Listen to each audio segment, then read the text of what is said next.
Hello বন্ধুরা, আজকে আমি আমার একটা হেয়ার কেয়ার সিক্রেট তোমাদের সাথে শেয়ার করব।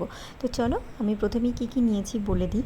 আগেই বলে দিই যে এটা আমি একদম ইউজ করি, যেটা আমার স্ক্যাল্পে বা আমার চুলে ভীষণ কাজে দেয়। তো তোমরা এর সাথে আরও অনেক কিছু দেওয়া যায়, সেগুলো আমি বলে দিচ্ছি।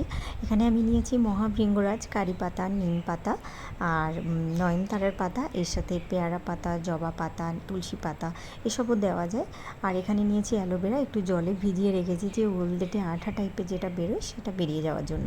এরপর এইভাবে সবগুলো টুকরো টুকরো করে কেটে নিয়ে তারপর আমি সব একসাথে পেস্ট করে নিয়েছি এবং এটাকে ছেঁকে নিয়ে এর সাথে কিন্তু ভিটামিন ই ক্যাপসুল, নারকেল তেল খুব ভালো করে মিশিয়ে নেওয়া যায়, তারপরেও তোমরা লাগাতে পারো।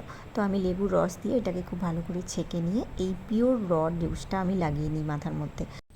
এরপর এটা এভাবে মাথার মধ্যে অ্যাপ্লাই করে 2-2.5 ঘন্টা মতো রেখে দিই, তারপর ভালো করে শ্যাম্পু করে নিলেই হয়ে যায়।